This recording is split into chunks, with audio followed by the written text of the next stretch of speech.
क्या हो रहा है? हेलो।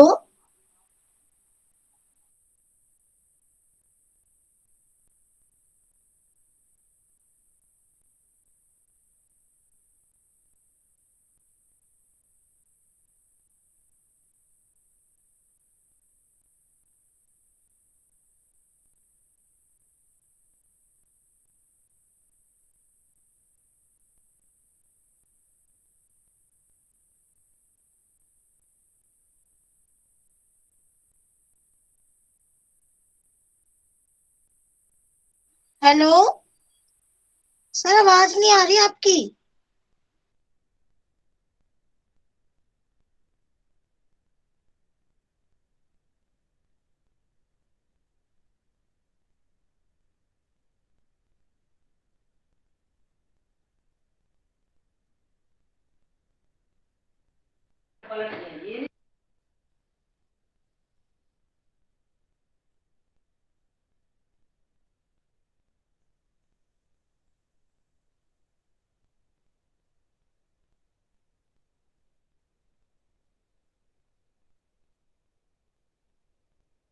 हेलो। हेलो। सोनिया, शायद सर अभी आए नहीं है। अभी आए थे तो शायद लगता है सर लेफ्ट हो गए हैं। अभी और सर ने ये क्लास सर स्टार्ट नहीं सर करी की है। ये स्क्रीन पर तो सर बोलते हुए नजर आ रहे हैं। मेरी स्क्रीन पर तो नहीं आ रहे। नहीं आ रहे हैं, सर आप है, देखो ना। सर है। सर को लगता है सुनाई नहीं दे रही नहीं हमारी आ रहे। आवाज। और हमारे को भी नहीं आ रही सर की आवाज। हाँ, पहले आ रहे थे स्क्रीन पे सर। दिख रहे थे अभी, अब नहीं दिख रहे। दिख रहे हैं मैम, अभी भी दिख रहे हैं, देखो ना एक और बार, दो दो जगह ज्वाइन कर रखा है ना सर ने। दो जगह हो हाँ सर। सर का दिख रहा है, लेकिन उनकी आवाज नहीं आ रही है। यहाँ तो नहीं दिख रहे हैं। आवाज नहीं आ रही है।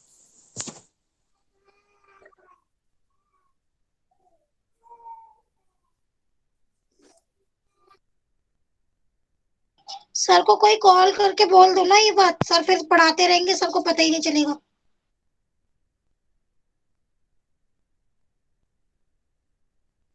सर लेफ्ट हो गए हैं।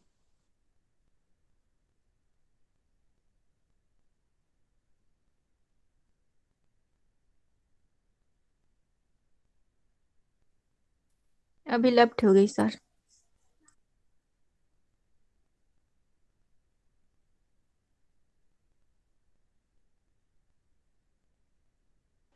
हेलो।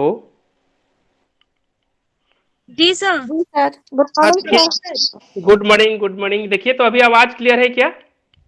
जी सर। हाँ सर आ रही है। अच्छा गुड अच्छा, उस मॉर्निंग समय सर। से। Good morning, good morning. तो शायद अभी मैं जुड़ पा रहा हूँ, अब मेरी आवाज आप तक नहीं पहुंच पा रही थी। सर पहले दो कुछ जगह। नहीं सुन पाए हम लोग, आप स्टार्टिंग से स्टार्ट कीजिएगा। जी जी जी, रिकॉर्डिंग स्टार्ट हो गई है वैसे पहले से। हाँ तो सुनिए, आज हम लोग हिंदी भाषा विज्ञान ब्लॉक 2 के अंतर्गत जो भाषा विज्ञान के प्रमुख अंग हैं, उन अंगों की चर्चा करने जा रहे हैं, जिसमें ध्वनि है, जिसमें रूप विज्ञान है, जिसमें वाक्य विज्ञान है, और जिसमें प्रोक्ति प्रोक्ति विज्ञान, उसकी भी हम लोग यहाँ पे चर्चा करेंगे। तो इस तरह से अ, हिंदी भाषा के संदर्भ में भाषा विज्ञान के विविध अंगों की चर्चा आज हम लोग यहाँ पे करने जा रहे हैं। तो हिंदी भाषा जो है, हिंदी भाषा जैसे कि हम लोगों को पता है, राष्ट्रभाषा है, वह राजभाषा है, वह हमारे संपर्क की भाषा है, वह हमारी आ, कई बोलियों में हमारे बीच बोली जाती है, हम उसका प्रयोग करते हैं। तो हिंदी की जितनी सारी बोलियां हैं, उन बोलियों की चर्चा कल हम लोग कर रहे थे। पश्चिमी हिंदी, पूर्वी हिंदी, पहाड़ी हिंदी, राजस्थानी हिंदी और बिहारी हिंदी। इस रूप में पूरे भारतवर्ष में वह 17 बोलियों के रूप में बोली जाती है, उसका उपयोग किया जाता है। तो आज हम लोग दूसरी इकाई पर, दूसरे ब्लॉक पर आए हैं, भाषा विज्ञान का ब्लॉक 2, जिसमें हिंदी संरचना, ध्वनि संरचना हिंदी की समस्याएं। तो ध्वनि संरचना में हिंदी भाषा के अंतर्गत कौन कौन सी समस्याएं आती हैं, इसकी चर्चा आज हम लोग यहाँ पे कर रहे हैं। तो सबसे पहले हम लोग ये जानेंगे कि ध्वनि क्या है।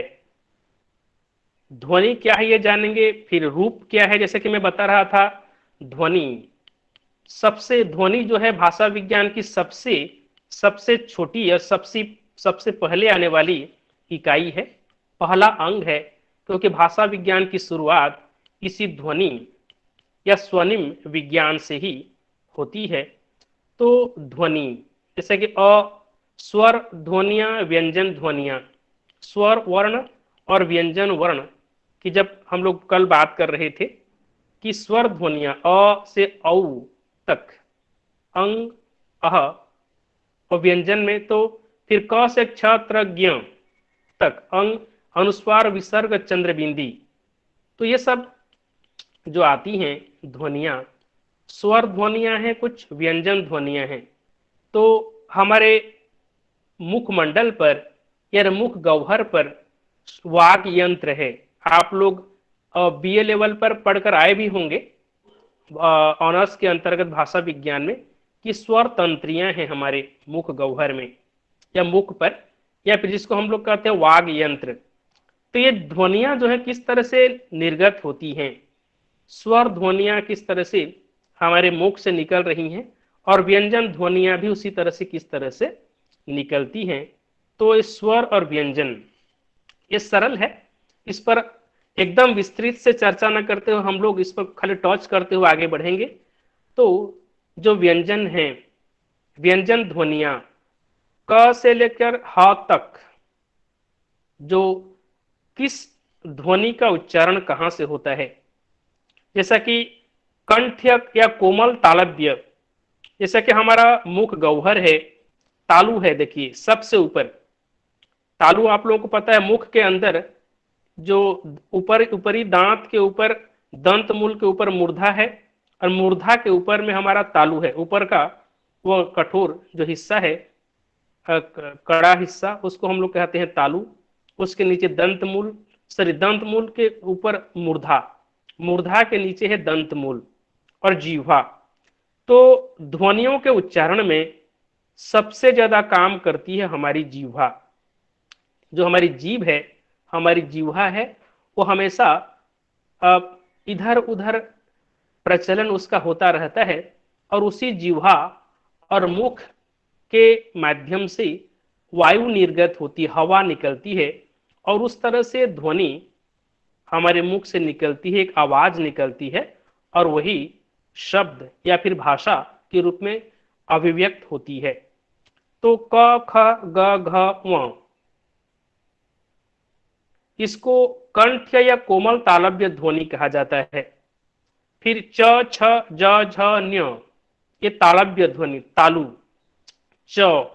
आप लोग प्रैक्टिकली इसको देखेंगे ध्वनि उच्चारण के अंतर्गत कि हमारी जीवा जाकर के तालु पर टकराती है, और वहां से जो एक ध्वनि निकलती है उसको कहते हैं तालव्य ध्वनि। च छ ज झ न्य आप लोग कर सकते हैं। और मूर्धन्य ध्वनियां देखिए, ट ठ ड ढ ण ड़ ढ़ और मूर्धन्य श, ये जो ध्वनियां हैं मूर्धन्य ध्वनियां, मूर्धन्य का मतलब है हमारी जीवा जाकर के मूर्धा को स्पर्श करती है, और वहां मूर्धा को स्पर्श करने से जो वायु निर्गत होती है और वहां से जो एक स्वर निकलता है या ध्वनि निकलती है, वह कहलाती है मूर्धन्य ध्वनि।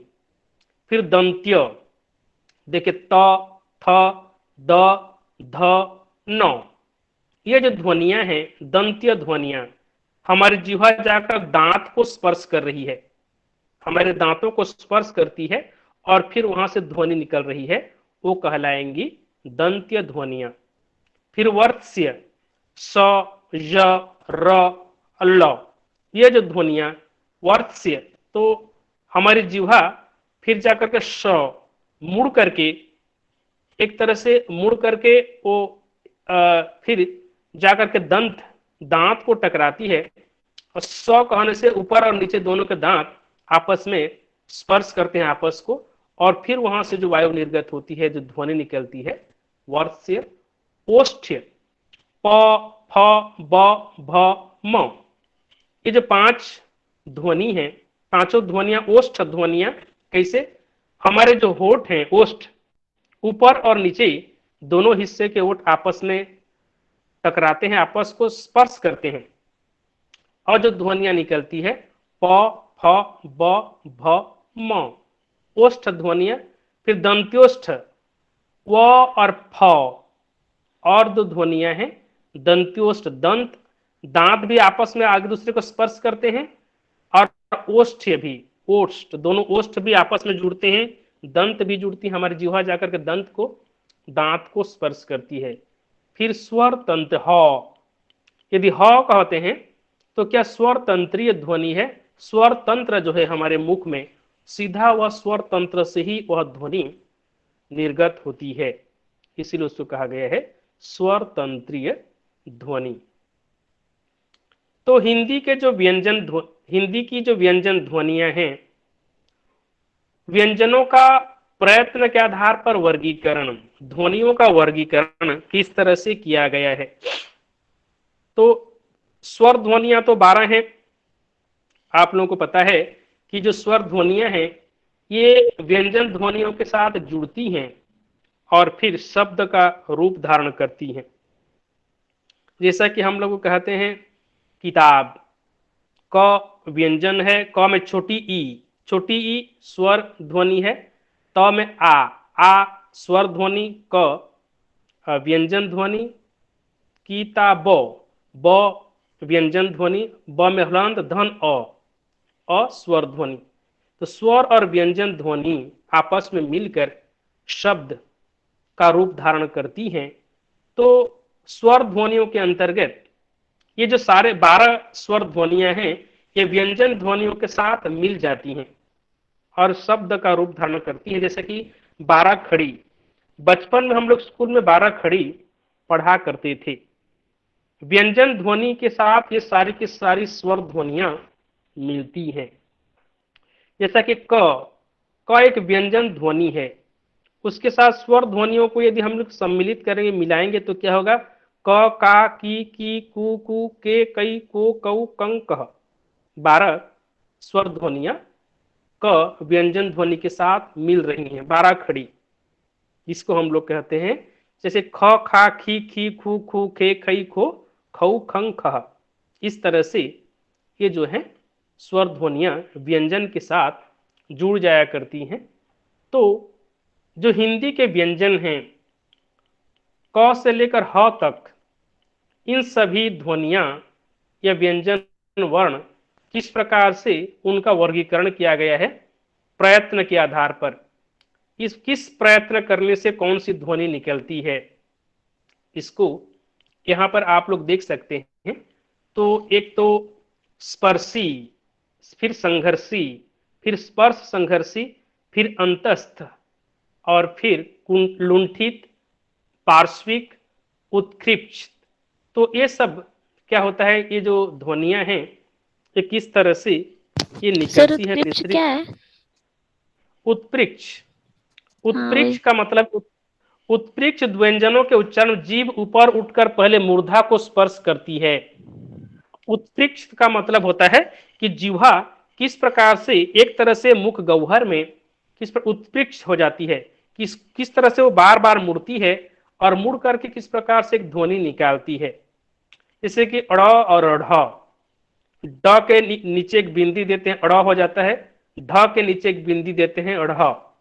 तो ड और ढ, इन दोनों ध्वनियों को उच्चारण करने में जिह्वा को आप लोग ड़ और ढ उच्चारण करके देखिए, खुद देखेंगे रोल होता है कि सर। हाँ, उत्कृष्ट किस प्रकार से वो मुड़ती है बार बार जिह्वा, और फिर उस ध्वनि का उच्चारण होता है। तो ये ध्वनि का उच्चारण प्रयत्न के आधार पर किस प्रकार से हम लोग प्रयत्न करते हैं, इन ध्वनियों के उच्चारण में कितना हमें प्रयत्न करना पड़ता है। तो स्पर्शी ध्वनियां, तो स्पर्श से जिह्वा किस प्रकार से स्पर्श करती है। ट, क वर्ग, ट वर्ग, त वर्ग और प वर्ग। वर्ग क्या है आप लोगों को पता होगा कि जो 5 क, ख, ग, घ, ङ, ये क वर्ग की ध्वनियां हैं। ट, ठ, ड, ढ, ण, पांचों ये ट वर्ग। त, थ, द, ध, न, पांचों त वर्ग।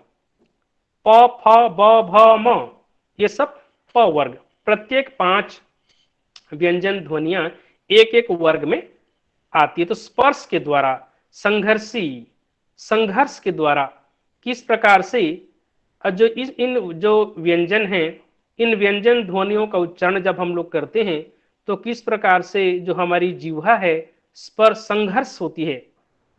मुख के गह्वर में, मुख के अंदर वायु दोनों के बीच से संघर्ष करती हुई निकलती है। संघर्ष करती हुई जब ध्वनि मुख से बाहर निकलती है, वायु निर्गत होती है, उसे हम व्यंजन, संघर्षी व्यंजन कहते हैं।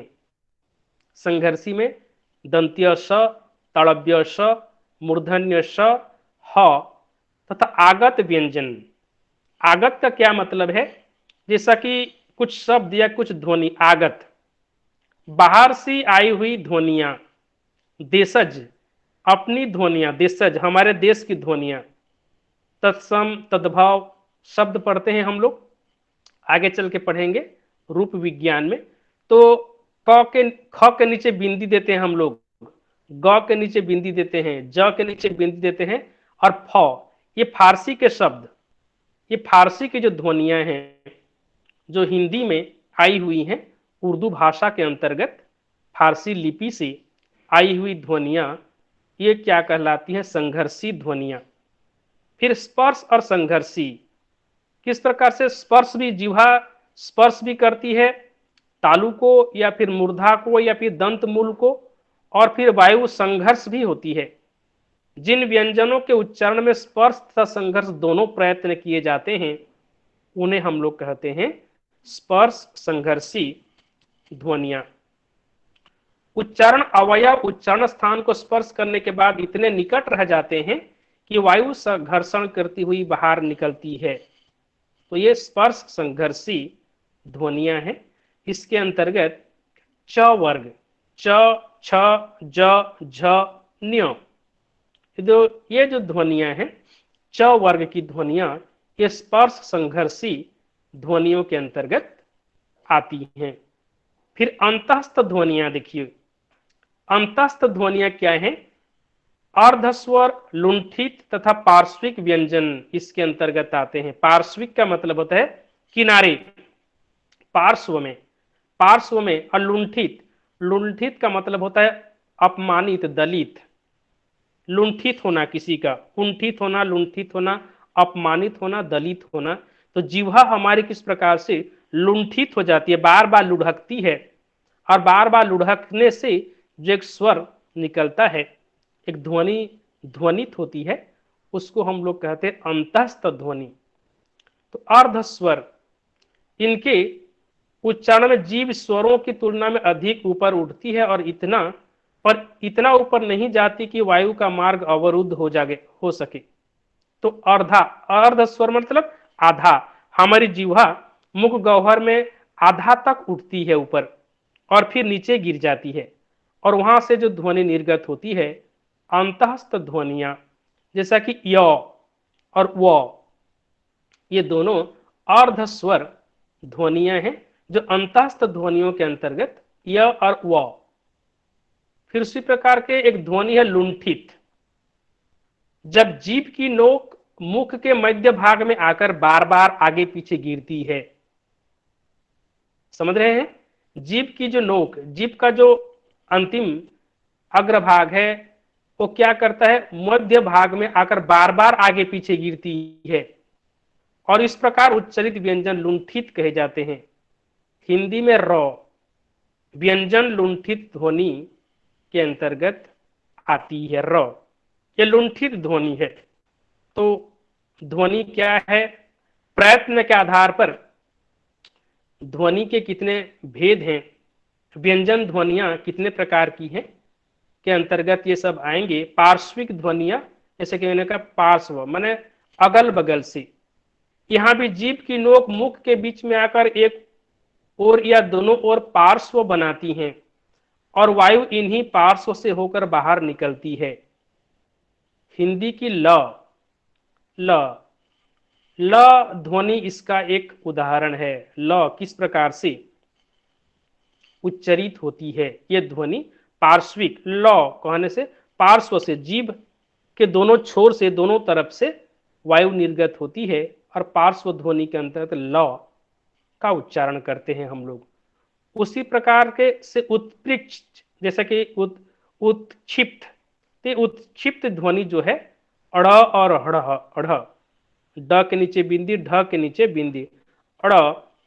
सड़क कहते हैं, बाढ़, बाढ़ आई है, सड़क गंदी है, ये सड़क साफ है। ये सड़क, बाढ़ जैसे शब्दों का जब हम लोग उच्चारण करते हैं, और उसमें जो ये दोनों ध्वनियां आती हैं हमारे बीच, ये उत्क्षिप्त ध्वनि के अंतर्गत आती है। तो ये जो व्यंजन ध्वनियों का उच्चारण किस तरह से हम लोग करते हैं, ध्वनि विज्ञान के अंतर्गत इसकी चर्चा, तो प्रयत्न के आधार पर, उसके बाद स्वर तंत्रियों के कंपन के आधार पर, जो हमारी स्वर तंत्री है, जिसको हम लोग वाग्यंत्र कहते हैं, कंठ मूल से लेकर मुख गह्वर, दांत तक, ओठ तक, जो हमारे शरीर के अंग हैं, छोटे छोटे अंग, ये किस तरह से वाग्यंत्र के रूप में काम करते हैं। एक यंत्र हो, माने मान लीजिए हमारे शरीर के अंग न होकर कोई यंत्र हो और ध्वनि का उच्चारण करते हैं। ये सारे हमारे अवयव, हमारे छोटे छोटे अंग। तो सघोष और अघोष व्यंजन जो हमारी स्वर तंत्री है, ये स्वर तंत्रियों के कंपन से कौन कौन सी ध्वनियां जो निश्रित होती हैं, ये सारी ध्वनियां निश्रित होती है। तो घोष, सघोष और अघोष व्यंजन, जैसा कि आप लोगों को भी पता होगा, क ख ग घ व, ये जो 5 वर्ण हैं, ये 5 ध्वनियां हैं, इनमें से प्रथम 2 ध्वनियां सघोष, प्रथम जो ध्वनियां होती हैं अघोष कहलाती हैं, सॉरी अघोष, और बाकी के 3 रेस्ट जो 3 ध्वनियां हैं वो सघोष ध्वनियां कहलाती हैं। तो स्वर तंत्रियों से अघोष और सघोष क्या होता है, हम सब के गले में जो स्वर तंत्रियां हैं, जब फेफड़ों से निकलकर आने वाली वायु इनसे टकराती है तो ये झंकृत हो जाती हैं और इनमें कंपन उत्पन्न हो जाता है। हमारा जो फेफड़ा है, उस फेफड़े से जो हमारा ये फेफड़ा है, वहां से वायु जिस प्रकार से निकलती है और ऊपर आती है मुख गह्वर तक, मुख तक आती है, तो इस तरह से फेफड़े से निकलकर वायु आगे आकर के मुख गह्वर में आकर के झंकृत होती है, एक कंपन होता है। अब कंपन के फलस्वरूप कभी ये परस्पर निकट आ जाती हैं तो कभी दूर भी चली जाती हैं। तो स्वर तंत्रियों के कंपन से अघोष ध्वनियां और सघोष ध्वनियां निकलती हैं। तो स्वर तंत्रियों के कंपन के द्वारा ये सारी ध्वनियां निश्रित होती हैं। तो अघोष में देखिए क ख च छ ट ठ त थ प फ, पहले की 2 ध्वनियां ये अघोष ध्वनियां हैं और बाकी सब के सब सघोष, घर्षण से, कंपन से निकलती हैं, ग घ व ज झ न्य इत्यादि। तो श्वास की मात्रा के आधार पर श्वास, हम लोग जो सांस ले रहे हैं, जोर देते हैं अल्प प्राण और महाप्राण, इसकी भी जानकारी आप लोगों को निश्चित रूप से होगी कि अल्प प्राण और महाप्राण ध्वनियां, किसी किसी ध्वनि के उच्चारण में हमें जोर देना पड़ता है। जोर भ, जैसे कि हम लोग कहते हैं फ, जैसा कि कहते हैं हम लोग घ, तो ख घ फ भ, ये जो ध्वनियां हैं ये सब के सब महाप्राण हैं, क्योंकि इनके उच्चारण में हमें जोर देना पड़ता है। जैसे कहते हैं भारत, लंबा खींच रहे भारत, भ पर जोर दे रहे हैं, तो अल्प प्राण और महाप्राण, जिन व्यंजनों के उच्चारण मुख से कम मात्रा में श्वास निकलती है वह अल्प प्राण ध्वनि कहलाती है, और जिस व्यंजन के उच्चारण में हमें ज्यादा सांस खींचनी पड़ती है, ज्यादा सांसें निकलती हैं, वह महाप्राण ध्वनियां कहलाती हैं। जैसा कि यहाँ पे आप लोग देख सकते हैं, यदि आप लोगों के पास बुक हो, इसको मैं स्क्रीन शेयर नहीं कर पा रहा हूँ क्योंकि मेरा लैपटॉप नहीं है, डेस्कटॉप है। यदि लैपटॉप होता तो इसको मैं शेयर करता आप लोगों के पास। सर पेज नंबर बोलिए सर पेज नंबर अच्छा, बोल ये दीजिए। जिन लोगों के पास बुक है, पेज नंबर तो पेज नंबर 8 है हाँ सर। पता, हाँ 8 नंबर पेज है, देख लीजिए आप लोग जिसके पास बुक है। सर छोटी लैपटॉप, बुक, छोटी नहीं, बड़ी बड़ी बुक इकाई भाग 2 में है। हो गया ब्लॉक 2 में। हाँ जी, हो गया। क्योंकि मेरे पास सॉफ्ट कॉपी है, हार्ड कॉपी नहीं है भाषा विज्ञान पर, तो सॉफ्ट कॉपी मेरे डेस्कटॉप से ही मैं इसको देख रहा हूँ। तो आप लोग भी देखिए, स्क्रीन शेयर तो संभव नहीं है। तो अल्प प्राण में देखिए क ग च छ च ज ट ड त द प्राण और प महाप्राण ब। दोनों होता है ना? महाप्राण देखिए ख घ छ झ ठ ढ थ ध फ भ, जोर दे रहे हैं जिस पर महाप्राण, ज्यादा उन ध्वनि के उच्चारण में जो हमारी स्वर तंत्री है उसमें ज्यादा कंपन हो रहा है, और फिर उसमें वायु सांस को ज्यादा हम लोगों को खींचना पड़ रहा है। सर इसका डायग्राम आता है ना, वो क्या आएगा? हाँ, डायग्राम भी बनता है, कहीं किताब में शायद नहीं दिया गया है। तो ये महाप्राण अल्प प्राण है। डायग्राम अब मेरे पास है हिंदी सर, की इसमें आगत पूछिए। ध्वनियां, हाँ हो, डायग्राम बना सकते हैं आप लोग भी, किताब में होगी भी, देखिएगा। तो सर क ख ग घ उआ में अल्प प्राण कौन हुआ और महाप्राण कौन हुआ? क ख ग घ अंग में देखिए, हाँ देखिए, क अल्प प्राण हुआ। अब ख, ख जैसे ख कह रहे हैं तो सांस को ज्यादा खींचना पड़ रहा है हमें, देखिए ख, वो महाप्राण, ग अल्प प्राण, घ फिर क्या हो गया, वो फिर महाप्राण हो गया। वो क्या है, अनुनासिक है, जैसे मैंने ये अल्टरनेट हो रहा है, ये अल्टरनेट हो रहा जी है, जी जी जी है ना? जी जी जी। मीन जो क सर अल्प हमारे प्राण है, गले फिर से आती है ना टच करके, ख ग जो अंदर से आती है वो महाप्राण है, और जो मुंह से आती है हमारे टच होके वो अल्प प्राण है। फेफड़े से तो सांस सभी में फेफड़े से ही सांसें आएंगी, क्योंकि वहां से ही मैं वायु सांस की निर्गत बात होगी। नहीं बोल रही, जब साउंड होता है ना, ग होता है तो वो जी। कंठ से आता है, ग वो टच होता है हमारा, ना जीभ उसमें टच होता है, ना दांत ना तालू। हाँ वो तो है, नहीं दांत और तालु हो तो प्रयत्न के आधार पर हुआ। जो यहाँ महाप्राण और पे अल्प प्राण की बात करते हैं, सांस के जोर के हिसाब के से कर रहे हैं ना, कि किस पे ज्यादा श्वास की, दबाव देना पड़ रहा है। हाँ सांस की मात्रा के हिसाब से जब ध्वनि उच्चारित होती है, देखिए इसमें किताब में है, सांस की मात्रा, कितनी सांसें कितनी किस तरह से निकलती है। महाप्राण में ज्यादा सांसें निकलती हैं, जोर देना पड़ता है हम लोगों को। अल्प प्राण में कम सांस, कम श्वास निकलती है, हवा कम निकलती है। देखिए घ कर देखिए आप लोग, घ कहेंगे तो जरूर ज्यादा हवा निकल रही है, ग कहेंगे कम निकल रही है। तो श्वास की मात्रा निर्गत कितनी मात्रा में होती है, इसके आधार पर अल्प प्राण और महाप्राण।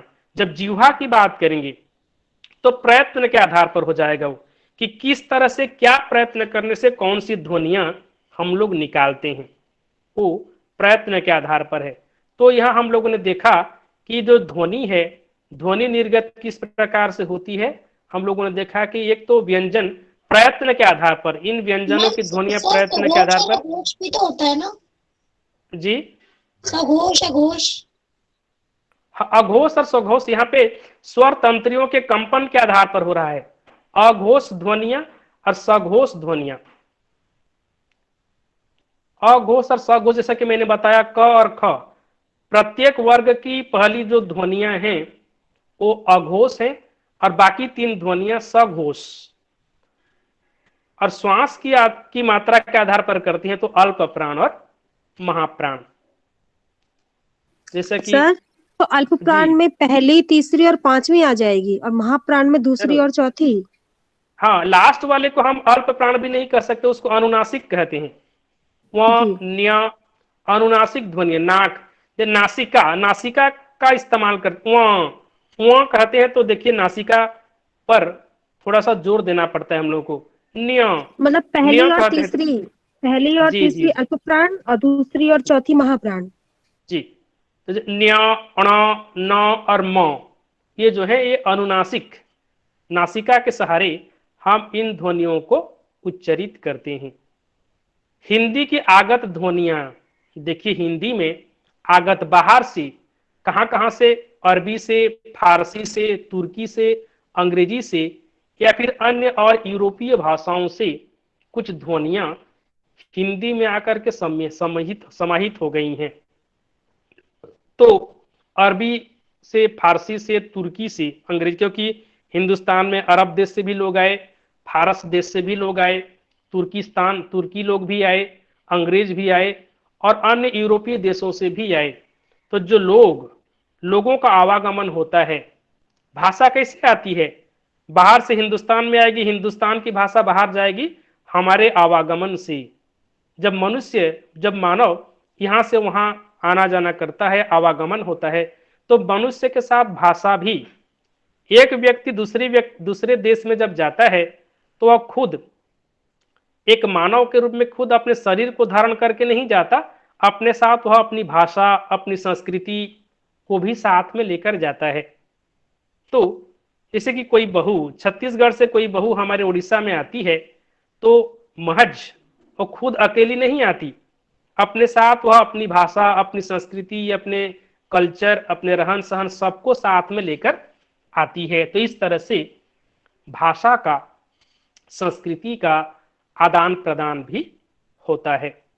तो यहाँ पर हम लोग देखेंगे जो आगत ध्वनियां, ए देखिए आगत स्वर, ए के ऊपर अर्धचंद्र है, आ के ऊपर अर्धचंद्र लगा हुआ है। आ, आफिस कहते हैं, अ के ऊपर लगाते हैं।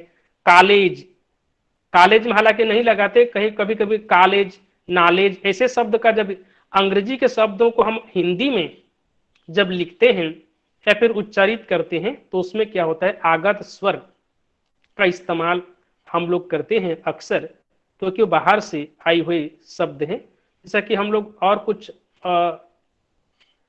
ए आ का प्रयोग करते, कैप, मैप, पैन, काफी, टाफी, साप, बाल, ऐसे शब्दों का इस्तेमाल जब हम लोग करते हैं अंग्रेजी के शब्दों का या दूसरी भाषाओं के शब्दों का, तब हम आगत ध्वनियों का प्रयोग अक्सर करते रहते हैं। तो जैसा कि फारसी की कुछ ध्वनियां वर्णमालाओं में हमारी सम्मिलित है, जैसे क के नीचे बिंदी देते क, फ, फ, कफन, कफन कहते हैं, फ के नीचे बिंदी लगती है कफन। गजल, गजल कहते हैं, ज के नीचे बिंदी लगता है गजल। क के नीचे कहीं कहीं पे बिंदी लगता है, ख के नीचे भी लगता है। तो ये आगत फारसी ध्वनियों से आई हुई कुछ वर्णमालाएं हैं जो हिंदी में सम्मिलित हुई हैं, क्योंकि जो हमारी हिंदी भाषा है सबको अपने वक्षस्थल में, अपने हृदय में धारण करने वाली भाषा है। सबको पचाने, सभी भाषाओं को अपने आप में शामिल करने की क्षमता हमारी हिंदी और भाषा सर अगर किसी वर्ड के ऊपर में चंद्र बिंदु लगता है तो वो कौन सी वाली ध्वनि होगी? जैसे गंगा होता है, मंजिल होती है। खाली बिंदी करेंगे तो हमारी अपनी देशज, वो देशज ध्वनि है, हमारी अपनी वर्णमाला है। तो हिंदी की 9 विकसित ध्वनियां कौन कौन सी हैं, किस प्रकार से दिन ब दिन ध्वनियां किस प्रकार से विकसित। चंद्र बिंदु कब आता है और बिंदु कब आता है खाली? जैसे कि चांद कहते हैं हम लोग, चांद, चांद कहेंगे तो च के ऊपर चंद्र बिंदी होता है, चांद। अच्छा। जैसे नंदन, नंदन कहते हैं, न के ऊपर बिंदी करके, द करके न, नंदन। तो न जहाँ पे अक्सर चंद्र बिंदी तहाँ लगाते हैं, जहाँ थोड़ा सा म की ध्वनि का उच्चारण जहाँ पे हम लोग अक्सर करते हैं, न और म दोनों को मिला करके लगभग, वहां पे हम लोग चंद्र बिंदी, बिंदी भी रहता है, अर्धचंद्र भी रहता है। ऐसी जगह पे क्या होगा फिर जी, दिनांक में चंद्र बिंदु या बिंदी? दिनांक में चंद्र बिंदी होगा। कभी कभी हम लोग बिंदी, आजकल क्या हो रहा है, चंद्र बिंदी का प्रचलन छूट रहा है और खाली हम लोग बिंदी लगा दे रहे हैं। दिनांक कहने से न में चंद्र बिंदी होता था पहले, आज भी है, लेकिन हम लोग दिनांक जब लिखते हैं खाली बिंदी कर दिया करते हैं। तो ये भाषा का विकास है, ध्वनि का विकास, भाषा का विकास जब हम लोग कहते हैं। एक बात पूछनी है, जैसे कि बिंदी का जो यूज होता है वो पंचमाक्षर के लिए भी तो होता है ना सर? जैसे कि गंगा लिखा, तो गंगा में जो हमारा अंगा होता है उसको हम लोप करके उसकी जगह पे बिंदु लगा देते हैं, तो गंगा लिख देते हैं। तो सर वहां पे ना साउंड जो है वो तो अंगा का प्रतीक है ना? हाँ हाँ हाँ, वो तो है जरूर, आपकी बात भी सही है, वो भी ठीक है। तो धीरे धीरे भाषा विकसित होती जा रही है, हम लोग कुछ छोड़ रहे हैं, कुछ जोड़ रहे हैं, क्योंकि प्रगतिशील चेतना साथ में हमारी, तो उसी प्रगतिशील चेतना का ये परिणाम है कि कुछ प्राचीन ध्वनियां छूट रही हैं, कुछ नवीन ध्वनियां जुड़ भी रही हैं। भाषा के क्षेत्र में भी हम लोग देखते हैं नए नए शब्द इस्तेमाल होते हैं, नए नए शब्दों का इस्तेमाल आज हम लोग करने लगते हैं, क्योंकि भाषा हमेशा विकसित होती रहती है और प्रगतिशील होती रहती है। तो आज लोग, पहले क्या था, हिंदी थी, फिर हिंदुस्तानी आई, हिंदुस्तानी, आज की भाषा को हम लोग कहते हैं हिंदुस्तानी भाषा। तो हिंदुस्तानी भाषा में क्या हो गया है कि उसमें आगत बाहर से आई हुई भाषाएं सम्मिलित हो गई हैं। आज इंग्लिश, इंग्लिश और हिंदी दोनों को मिलाकर के हम लोगों ने एक नई भाषा बना दी है, इंग्लिश। आज जब हम लोग बात करते हैं, कुछ लिखते भी हैं, कोई आर्टिकल, आज हम लोग कोई रिसर्च पेपर तैयार करते हैं, तो हम लोग क्या करते हैं, उसमें बहुत सारे अंग्रेजी के शब्दों का इस्तेमाल कर देते हैं। जैसा कि हम लोग इंडस्ट्रियलाइजेशन, औद्योगिकीकरण, औद्योगिकीकरण की जगह हम लोग हिंदी लिपि मतलब और ये नागरी लिपि में लिखते हैं इंडस्ट्रियलिस्ट या इंडस्ट्रियलिज्म।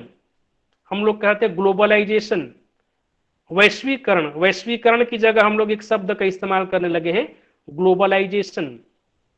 हम लोग कहते हैं वुमेन एम्पावरमेंट, ये अंग्रेजी के शब्द हैं, लेकिन वुमेन एम्पावरमेंट, नारी सशक्तिकरण को हम लोग हिंदी में लिखने लगे हैं वुमेन एम्पावरमेंट।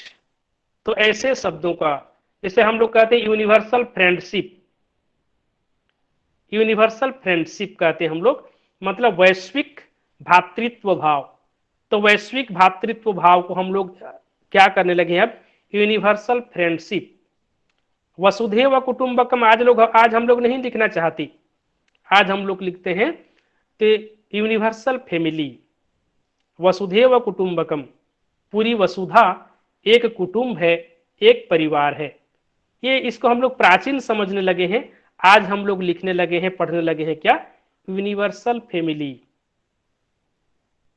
वैश्विक परिवार। तो इस तरह से भाषा दिन ब दिन विकसित होती जा रही है।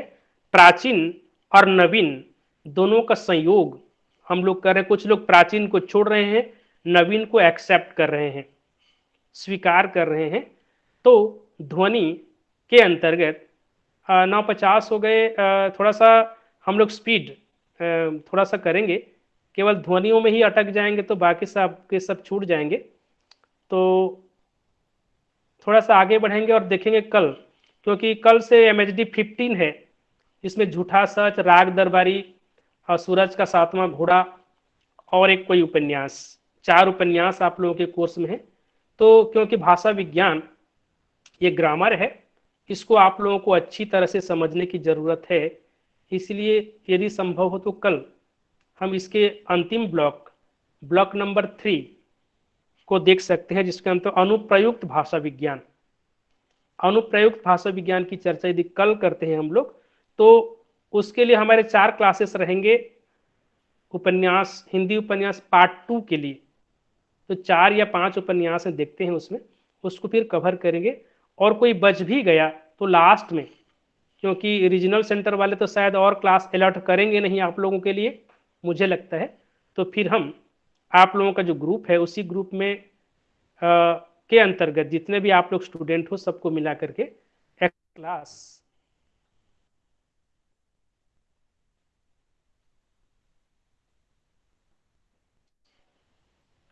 हम लोग ले सकते हैं। तो उसकी चिंता आप लोग मत कीजिए, क्योंकि कोर्स कवर करना हमारा काम है। किसी भी तरह से हम कोर्स कवर करेंगे, आप लोगों को पूरी तरह से ओरिएंट करके ही छोड़ेंगे। तो ये ध्वनि विज्ञान है। तो ध्वनि संरचना, ध्वनि किस प्रकार से संरचित होती है, सुर, तान तथा अनु के माध्यम से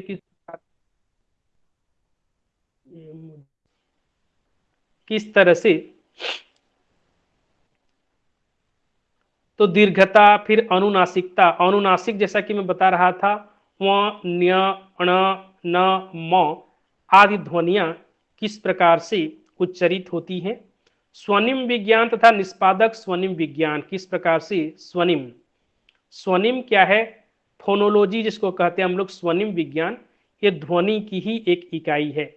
ध्वनि सिद्धांत या ध्वनि विज्ञान से ही रिलेटेड एक चीज है, इसको हम लोग कहते हैं स्वनिम।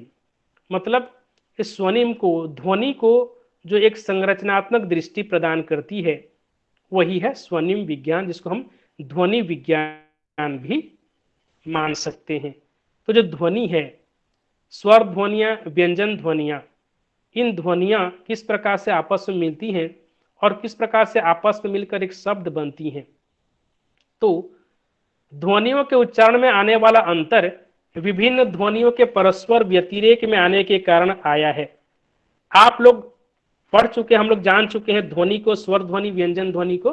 तो जिस प्रकार से ये जो ध्वनियां हैं एक अर्थ परिवर्तन कर देती, ध्वनियां जब बदल जाती है, अलग अलग ध्वनियों के प्रयोग जिस प्रकार से होते हैं, और जब अर्थ बदलता है उसी अर्थ परिवर्तन को, ध्वनि के अर्थ परिवर्तन को ही हम स्वनिम या सूक्ष्म दृष्टि से स्वनिम कहते हैं, जो भाषा वैज्ञानिक दृष्टि से इस स्वनिम विज्ञान या ध्वनि विज्ञान का विशेष महत्व है। तो आप लोग ध्वनि विज्ञान के बाह्य संरचना और आंतरिक संरचना को आप लोग थोड़ा सा जरा देखिएगा कि जो चाम्स्की थे और चाम्स्की का जो रूपांतरण निष्पादन व्याकरण था, ध्वनि के अंतर्गत किस प्रकार से उसकी आंतरिक एवं बाह्य संरचना होती है, उसकी चर्चा चाम्स्की ने किस प्रकार से की थी, उसकी चर्चा तो लगभग हम लोग कर ही चुके हैं। तो अब आएंगे हम लोग रूप विज्ञान पर। तो ध्वनि विज्ञान के बाद जो अगला हम लोगों का पड़ाव है वह है रूप विज्ञान। रूप विज्ञान के बाद मतलब है शब्द और पद, इन दोनों को रूप कहा जाता है। कुछ ध्वनियां मिलकर शब्द बनती हैं और कुछ शब्द मिलकर पद बनते हैं, कुछ पद मिलकर वाक्य बनते हैं और वही वाक्य सार्थक होता है, उसमें से एक निश्चित अर्थ निकलता है और फिर वही वाक्य क्या करते हैं, प्रोक्ति का रूप धारण करते हैं। कई वाक्य यदि एक साथ मिल जाएं और किसी एक निश्चित उक्ति को सार्थक बना दें तब वह प्रोक्ति, प्रउक्ति, प्रोक्ति विज्ञान कहलाता है। तो शब्द और पद क्या है, रूप विज्ञान के अंतर्गत उसकी विस्तृत चर्चाएं हुई हैं। खास करके पाश्चात्य भाषा वैज्ञानिकों ने इसके अंतर्गत ढेर सारी अपनी अपनी मान्यताएं रखी हैं। तो रूप विज्ञान यानी कि पद और शब्द, इन दोनों के जोड़ से क्या होता है, रूप यानी कि मार्फोलॉजी जिसको हम लोग कहते हैं, रूप विज्ञान को, उसमें वर्ड शब्द भी होते हैं और फ्रेज पद भी हुआ करते हैं। तो रूप के प्रकार, यहाँ पे थोड़ा सा मैं सरसरी निगाह डाल रहा हूं क्योंकि हमें आगे वाक्य विज्ञान पर सिंटैक्स यानी कि वाक्य विज्ञान, वहां पर भी आएंगे। तो ये सरल है, भाषा विज्ञान के जो चारों अंग हैं प्रोक्ति को मिलाकर 5 हो जाएंगे, जिसको उसकी संरचना किस प्रकार से की जाती है उसको आप लोगों को अच्छी तरह से अध्ययन करके समझना है। तो रचना के आधार पर रूप के प्रकार क्या हैं, प्रकार या के आधार पर, तो जो शब्द हैं, शब्द के फिर जो रूप हैं, शब्द के और पद के, जैसा कि घोड़ा, बद्ध रूप घूड़, बच्चा बच, व्युत्पन्न शब्द बनता है घुड़सवार, घुड़साल, बचपन, बचकाना। जी सर, शब्द हाँ। और रूप एक ही है? नहीं, शब्द और पद दोनों को मिलाकर के रूप बनता है। रूप शब्द और विज्ञान, पद दोनों को मिला के? पद, जी, रूप विज्ञान यानी कि मार्फोलॉजी। जब मार्फोलॉजी की बात हम लोग करते हैं तो उसमें शब्द भी आते हैं और पद भी आते हैं। तो एक उदाहरण इसमें दीजिए ना सर, जैसे शब्द और पद मिलके रूप बना, इसका एक उदाहरण दीजिए ना। जी, जैसा कि एक उदाहरण है, मैं बता रहा हूं कि राम ने श्याम को एक चॉकलेट दिया, राम ने श्याम को एक चॉकलेट दिया। तो राम फिर ने, श्याम फिर को, चॉकलेट और फिर दिया। इसमें राम एक शब्द है, ने एक शब्द है, श्याम एक शब्द है, को एक शब्द है, चॉकलेट एक शब्द है, दिया एक शब्द है। ये अलग अलग शब्द है, लेकिन इसमें जैसे देखिए शब्द में विभक्ति जब जुड़ जाती है तब वह पद बन जाता है। देखिए राम ने एक पद हो गया, श्याम को एक पद बन गया, चॉकलेट दिया एक पद बन गया। इसमें क्रिया है, दिया क्रिया। चॉकलेट सिर्फ शब्द हुआ। जी, इसमें कोई भी विभक्ति नहीं जुटा। राम ने राम पद हो गया, श्याम को पद हुआ, चॉकलेट में कुछ विभक्ति नहीं जुड़ा हुआ है, कोई चिन्ह नहीं जुड़ा हुआ है, इसलिए वो हो गया पद। शब्द, जी शब्द कहेंगे। हाँ, शब्द इस प्रकार शब्द और पद मिलकर रूप बना। ठीक है जी सर। जी जी जी, शब्द और पद जब मिल जाते हैं तो पद हम किसको कहेंगे, जब उसमें विभक्तियां जुड़ जाती हैं, या फिर पद बंध जिसको कहते हैं, जिसको हम लोग कहेंगे उपवाक्य भी कोई कह सकता है, फ्रेजेस, जिसको हम लोग अंग्रेजी में फ्रेज कहते हैं, कर्तृवाच्य कर्मवाच्य जिसे हम लोग पढ़ते हैं, तो उस प्रकार से वो पद है या फिर फ्रेज है, इसमें विभक्तियां आपस में जुड़ जाया करती हैं। तो इसमें आप लोग देखिएगा कि रूप साधक, शब्द साधक, रूप मार्फोलॉजी में किस प्रकार से शब्द और पद मिल करके मार्फोलॉजी को एक मजबूत स्थिति में लाकर खड़ा करते हैं। तो शब्द यानी कि रूप परिवर्तन किस प्रकार से होते हैं, लिंग परिवर्तन से, वचन परिवर्तन से। लिंग जब बदलता है, वचन जब बदलता है, तो शब्द के स्वरूप में भी बदलाव आ जाते हैं। जैसे कि लड़की एक लिंग है, एक वचन स्त्रीलिंग है, तो यदि उसको लड़कियां, शब्द का स्वरूप बदल गया, लड़कियां हो गया शब्द, क्योंकि उसमें लिंग स्त्रीलिंग में बहुवचन हो गया, लड़कियां हो गई, लड़का, लड़के। ये जो रूप बदलता है शब्दों के और पदों के भी, तो रूपिम की संकल्पना रूप विज्ञान के अंतर्गत, जैसे कि मॉर्फोलॉजी के अंतर्गत रूप विज्ञान की संकल्पना किस प्रकार से की गई, इसमें चर्चाएं हुई हैं। तो इसमें आप लोग देखिएगा शब्द, जैसा कि मैंने नाश्ते में 2 पराठे खाए, तो मैंने नाश्ते, फिर मैं 2 पराठे खाए, तो इसमें बहुत सारे शब्द हैं, और मैंने नाश्ते में 2 पराठे खाए कई पद हैं। तो इन पदों को मिलाकर इसको कई तरह से अलग तरीके से भी कहा जा सकता है। तो स्वनिम की संकल्पना इस प्रकार से यहाँ पे, और रूप की संकल्पना कैसे, मैंने नाश्ते में 2 कचौड़ियां खाई, मैंने नाश्ते में 2 कचौड़ियां खाई, मैंने नाश्ते में 2 पराठे खाए। इस तरह की बात जब हम लोग करते हैं, तो शब्द और शब्द के बाद पद बंध, और उसमें फिर इस प्रकार से हम अलग अलग अर्थ एक ही ध्वनित होता है कि मेरे द्वारा पराठे खाए गए, मैंने पराठे खाए। इस तरह की बात जो करते हैं हम लोग, उसको अलग शब्दों के माध्यम से भी, अलग पद बंधों के माध्यम से भी एक ही अर्थ को अलग तरह से भी हम लोग ध्वनित कर सकते हैं। तो कई तरह की, तो विलोम शब्दों का इस्तेमाल, एंटोनिम, विपरीत शब्दों का इस्तेमाल शब्द विज्ञान के अंतर्गत हम लोग करते हैं। रूप विज्ञान के अंतर्गत पद, जैसे कि विपरीत शब्द, फिर समरूपी शब्द, अनेकार्थी शब्द आदि शब्द विज्ञान के अंतर्गत है।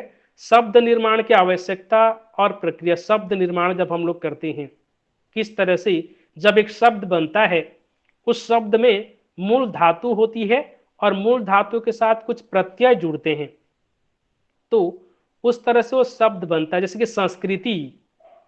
संस्कृति की बात करते हैं, तो संस्कृत धातु में 3 प्रत्यय के योग से संस्कृति शब्द बनता है। संस्कृत भाषा में हम लोग देखते हैं कि धातु और प्रत्यय, जो हमारी तमाम भारतीय भाषाओं की जननी है संस्कृत, उसमें किस प्रकार से धातु का और प्रत्यय का निरूपण किया जाता है, आप लोग यहाँ पे शब्द बंध या शब्द निर्माण के अंतर्गत देख सकते हैं। तो शब्द के जो प्रकार भेद हैं, शब्द के कितने प्रकार हैं, जैसे कि हम लोग कहते हैं यौगिक रूढ़ शब्द। यौगिक, कई शब्दों के योग से एक यौगिक शब्द बनता है। जैसा कि हम लोग संयुक्त शब्द, जैसे कि दिन रात, हम लोग का दिन रात, दिन भी एक शब्द है, रात भी एक शब्द है, दोनों को मिलाकर एक शब्द बन जाता है, फिर दिन रात, ऐसा कर सकते हैं। जैसे कि मदद करना, सहायता करना, कोशिश करना, यत्न करना, बारिश का होना, रैन, तो संयुक्त शब्द जैसे कि बनते हैं। तो अंग्रेजी भाषा विज्ञान में क्या होता है कि जैसे कि हम लोग कहते हैं कि हेल्प, अंग्रेजी में हेल्प, हेल्प को हिंदी में कहेंगे हम मदद करना, किसी की सहायता करना। ट्राई, ट्राई करना माने ट्राई मतलब कोशिश करना। रेन, RAIN, रेन, रेन का मतलब बारिश का होना, बारिश होना। तो इस प्रकार से जो संयुक्त शब्द हैं, मदद, मदद करना, एक मदद एक शब्द है, करना एक शब्द है, मदद करना एक पद हो गया, सहायता करना एक पद हो गया। तो इस तरह से तो आई गैव हेल्प टू राम, मैंने राम की सहायता की, मैंने राम की सहायता, गैब, गिव का पास्ट टेंस हुआ है गैब, तो आई हेल्प टू राम भी कह सकते हैं, आई गैव हेल्प टू राम भी कह सकते हैं। तो इस तरह से यौगिक, रूढ़, यौगिक, मिश्रित आदि शब्द होते हैं। फिर शब्दों में, शब्द रूप में एक आता है समास, समासिक शब्द हम लोग कहते हैं, जिसमें समास होते हैं। तो समास के कई प्रकार हैं, आप लोग भी जानते हैं, द्विगु समास है, द्वंद्व समास है, तत्पुरुष है, कर्मधारा है, अव्ययी भाव है। तो ये समास के प्रकार हैं। इस समास, समासिक शब्द, समास से भी किस प्रकार से शब्द बनते हैं और वे शब्द किस प्रकार से पद के रूप में एक वाक्य को सार्थक बनाते हैं, इसकी चर्चा शब्द विज्ञान के अंतर्गत है। शब्द का वर्ग, विकारी वर्ग और अविकारी वर्ग। जैसा कि शब्दों पर बात जब हम लोग करते हैं तो व्याकरण के अंतर्गत संज्ञा है, सर्वनाम है, विशेषण है, क्रिया विशेषण है, संबंध कारक है, विस्मयादि बोधक शब्द हैं, समुच्चय बोधक शब्द हैं। तो ये सब विकारी और अविकारी शब्दों के अंतर्गत आते हैं। तो शब्द के अंतर्गत ये जो सारे शब्द हैं, चाहे यौगिक शब्द हो, चाहे विकारी शब्द हो, अविकारी शब्द हो, संज्ञा हो, सर्वनाम हो, क्रिया हो, क्रिया विशेषण हो और खाली विशेषण हो, एग्जेक्टिव जिसको हम लोग कहते हैं। तो इस तरह से फंक्शनल वर्ड या प्रकार्यात्मक शब्द के कई प्रकार हैं। तो यही सारे शब्द और फिर पद दोनों मिलकर के रूप विज्ञान को सार्थक बनाते हैं। तो पद की संकल्पना किस प्रकार से की गई है, जैसे कि हम लोग जानते हैं कई शब्दों के मेल से पद बनते हैं और फिर वही पद वाक्य के रूप में तब्दील होते हैं, परिवर्तित होते हैं। तो फिर रूप विज्ञान का सीधा संबंध नीचे ध्वनि सिद्धांत से है, ध्वनि विज्ञान से है और ऊपर वाक्य विज्ञान से है। तो रूप के अंतर्गत जो पद हैं वो किस प्रकार से बनते हैं और पद बन करके किस प्रकार से रूप विज्ञान को एक सार्थक रूप प्रदान करते हैं, इसके अंतर्गत हम लोगों ने देखा कि रूप विज्ञान में शब्द और पद दोनों मिल करके रूप को, भाषा विज्ञान के रूप को, भाषा के रूप को एक सार्थक स्वरूप प्रदान करते हैं। एक निश्चित अर्थ उन शब्दों से, उन पदों से ध्वनित होते हैं। तो इसको आप लोग अच्छी तरह से जरा और पढ़िएगा। 10:07 हो रहे हैं और थोड़ी सी चर्चा करेंगे वाक्य पर, वाक्य विज्ञान यानी कि सिंटैक्स, जिसे हम लोग सिंटैक्स अंग्रेजी में कहते हैं कि वाक्य विज्ञान, वाक्य कैसे बनता है। हम सब जान गए हैं कि शब्दों और पदों के समुच्चय से वाक्य बनता है। कई उपवाक्य और पदबंध उपवाक्य, छोटे छोटे वाक्य, इसको फ्रेजेस कहते हैं। तो उपवाक्य या कि पदबंध आपस में मिलकर एक सार्थक वाक्य बनते हैं। तो वाक्य विज्ञान क्या है? तो वाक्य विज्ञान भाषा की उस प्रक्रिया और नियम व्यवस्था का अध्ययन करता है जिनसे शब्द एक दूसरे के योग के से वाक्य की रचना करते हैं। वाक्य संरचना के विभिन्न घटकों के बीच परस्पर संबंधों का अध्ययन ही वाक्य विज्ञान है। तो वाक्य संरचना के अंतर्गत जो उसके विविध घटक हैं, वाक्य के घटक क्या है कहने से हम लोग कहेंगे ध्वनि है, पद है और शब्द है। इन तीनों को मिलाकर के वाक्य बनता है। उसमें ध्वनि होती हैं, ध्वनियां होती हैं, शब्द होते हैं और पद होते हैं। इन तीनों घटकों को मिलाकर ही एक वाक्य बनता है। तो वाक्य के अंतर्गत सरल वाक्य होता है, सिंपल सेंटेंस, संयुक्त वाक्य होते हैं, मिश्र वाक्य होते हैं, हम लोग जानते हैं। तो इस तरह से वाक्य विन्यास भाषा विज्ञान के अंतर्गत होते हैं। तो वाक्य विज्ञान के अंतर्गत वाक्य का स्वरूप, इस पर थोड़ी सी चर्चा हम लोग करेंगे। वाक्य विज्ञान का स्वरूप क्या है? अर्थपरक इकाई के रूप में हम लोग देखेंगे कि वाक्य का स्वरूप किस तरह से हम लोग निर्धारित करेंगे कि विविध इकाइयों के आधार पर वाक्य का स्वरूप निर्धारित कीजिए, ऐसा क्वेश्चन आता है। तो वाक्य स्वरूप की विविध इकाइयां हैं, उन इकाइयों को आधार मान करके हम वाक्य का स्वरूप निर्धारित करेंगे। तो अर्थपरक इकाई के रूप में वाक्य का स्वरूप कैसे बनता है, देखिए जरा कि अर्थपरक इकाई कि हर एक वाक्य का एक निश्चित रूप से एक अर्थ होगा ही। बिना अर्थ के हम केवल शब्द बंधों या पद बंधों को जोड़कर एक वाक्य नहीं बना सकते और वाक्य नहीं कहलाएगा। तो एक निश्चित अर्थ ध्वनित होता ही होगा। सार्थक शब्द संयोजन ही वाक्य है। बिना अर्थ का शब्द संयोजन कभी भी वाक्य नहीं बन सकता। जैसे कोई शब्द भी या पद भी कोई अर्थ नहीं है, मान लीजिए हम कुछ ध्वनियों को जोड़ देंगे, कलम, कलम एक अर्थ है, न ल क कोई शब्द नहीं है क्योंकि उसका कोई अर्थ नहीं है।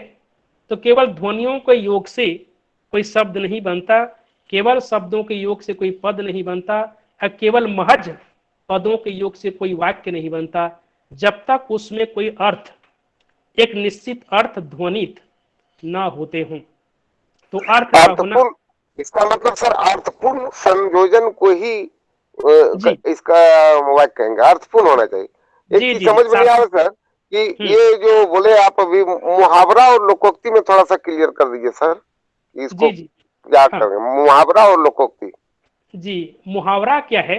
देखिए मुहावरा लोकोक्ति में, एक तो मुहावरा कहते हैं, मुहावरा एक तरह से शब्द संयोजन है, वह पूरा एक वाक्य नहीं होता। जैसे कि आंख दिखाना, आंख दिखाना एक पदबंध है। यद्यपि लोकोक्ति और मुहावरा दोनों ही सामाजिक जीवन में हमारे इस्तेमाल होते हैं, लेकिन दोनों में फर्क इतना, लोकोक्ति में क्या है, एक प्रोक्ति आ जाती है, वह पूरा एक सेंटेंस होता है। जैसे कि हम लोग कहते हैं कि अंधे को नैन सूख किया, क्या ऐसा कोई वाक्य होता है जो लोकोक्ति कहलाती है। जैसा कि हम लोग लोकोक्ति का कोई उदाहरण यदि देंगे, जो पूरा अपने आप जो ऐसे होता है सर कि सावन के अंधे को सब कुछ हरा हरा ही दिखता है, या हाँ, दूसरा है सर अधजल गगरी छलकत जाए होनहार बिरवान के होत चिकने पार। बस हाँ, ये लोकोक्ति है। ये जो आपने बताया ना, ये लोकोक्ति है। इसको हम मुहावरा हम उसको कहते हैं जो खंडित, पूरा एक वाक्य नहीं होता और एक केवल एक कुछ पदबंध होता है, वाक्यांश। जी, वाक्य का अंश, वाक्य का वो अंश। जैसे कि आंख दिखाना, 9 2 11 हो जाना। उसी प्रकार से यदि हम कहेंगे कुछ ऐसे मुहावरे, अचानक तो मुझे याद नहीं आ रहे हैं, जो कि वाक्यांश हैं, पूरा अपने आप में एक वाक्य नहीं होता। और जबकि लोकोक्ति अपने आप में एक पूरी उक्ति होती है, पूरा एक वाक्य होता है, उसमें एक पूरी प्रोक्ति, पूरा एक संदेश उसमें छुपा हुआ होता है। हम उसको कहते हैं लोकोक्ति। लोक जीवन में जो प्रोक्ति के रूप में, एक कथन के रूप में इस्तेमाल होती है और पूरा एक उसका एक अर्थ, पूरा एक उसका एक संदेश मानव समाज तक जाता है। और जबकि ये सर एक बात कहना चाहते हैं, जैसे मुहावरा में पूर्ण अर्थ, माने जैसे आंख दिखाने का मतलब कुछ हो गया, वो विशिष्ट अर्थ देता है। 9 2 11 होना, इसका मतलब 9 2 11 नहीं होना, भाग जाना होता है, कुछ विशिष्ट अर्थ देता है। जी, जो शाब्दिक जो सामान्य अर्थ ना देकर कुछ विशिष्ट अर्थ दे। जैसे कि हम लोग क्या करते हैं, शब्द शक्ति की बात जब करते हैं, आप लोग पढ़े होंगे भारतीय काव्य शास्त्र के अंतर्गत शब्द शक्तियां, अभिधा, लक्षणा और व्यंजना, ये जो 3 शब्द शक्तियां होती हैं, शब्दों में कुछ शक्तियां हुआ करती हैं। अभिधा, अभिधा शब्द शक्ति क्या है? शाब्दिक अर्थ। जैसे कि आंख दिखाना, इसका शाब्दिक अर्थ दिखा लेंगे तो किसी को गुर्राना, मतलब आंख दिखाना का शाब्दिक अर्थ कुछ होगा और उसका व्यंजनात्मक अर्थ कुछ अलग होता है। जैसे कि 9 2 11 होना, 9 और 2 11 होना, शाब्दिक अर्थ इसका अलग निकलेगा, जिसको हम लोग अभिधा कहेंगे। और व्यंजनात्मक अर्थ, तो ऐसे कुछ शब्द, ऐसे कुछ पद या ऐसी कुछ प्रोक्तियां जिसका व्यंजनात्मक अर्थ निकलता हो, जिसमें कुछ अलग अर्थ व्यंजित होते हों, उनको हम लोग लोकोक्ति कहेंगे। उसमें व्यंजनात्मक अर्थ निकलता है, शाब्दिक अर्थ न निकल करके कुछ अलग व्यंजनात्मक या फिर प्रचलित कुछ अलग कोई व्यंजना या फिर कुछ लाक्षणिक, लक्षणात्मक एवं व्यंजनात्मक अर्थ जिन प्रोक्तियों से निकलते हैं, हम उसको कहते हैं लोकोक्ति या फिर मुहावरा भी कहेंगे। तो मुहावरा लोकोक्ति में बस यही है कि वो एक वाक्यांश है और वो पूरा वाक्य है, जबकि दोनों में भी लाक्षणिक एवं व्यंजनात्मक अर्थ ध्वनित होते हैं, कोई शाब्दिक अर्थ उनमें ध्वनित नहीं होता। ओ गॉड।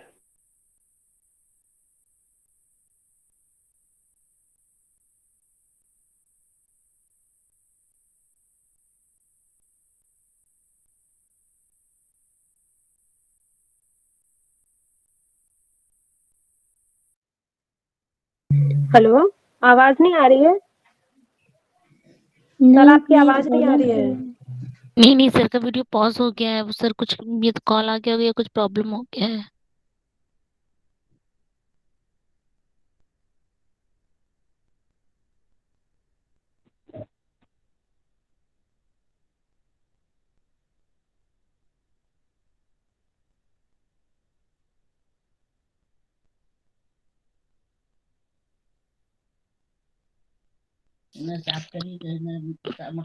पूजा, हाँ एक बार सर को कॉल करके देखना अगर। ठीक है।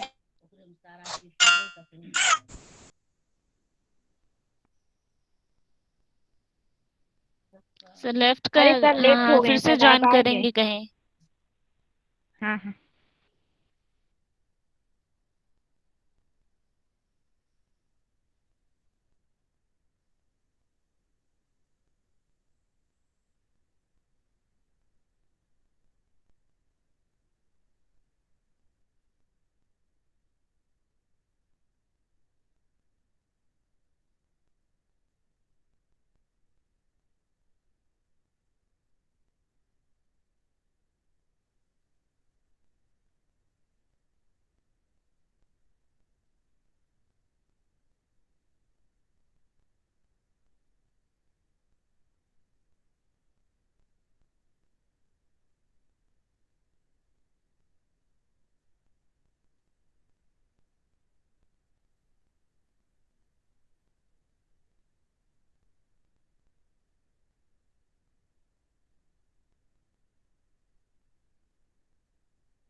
हेलो। हाँ जी सर। जी सर, आवाज आ रही है। जी जी, मैं डिस्कनेक्ट हो गया, नेटवर्क की प्रॉब्लम आ गई शायद। जी, तो 10:18 हो रहे हैं। थोड़ी सी 2 मिनट करेंगे, क्योंकि रिकॉर्ड हो रही है और रीजनल सेंटर वालों को अलग काम भी होगा। तो फिर कल हम जो रेस्ट बचे हैं उनकी चर्चा हम लोग कल करेंगे। तो संरचनात्मक इकाई के रूप में, अर्थपरक इकाई के रूप में किस प्रकार से वाक्य का स्वरूप निर्मित किया जाता है, व्याकरणिक इकाई के रूप में, मनोवैज्ञानिक इकाई के रूप में और संदर्भ परक इकाई के रूप में कि किस प्रकार से वाक्य की संरचना होती है, वाक्य का स्वरूप निर्मित होता है, इसकी चर्चा यहाँ पे की गई है। तो संदर्भ परक, मनोवैज्ञानिक और फिर व्याकरणिक, इन दृष्टि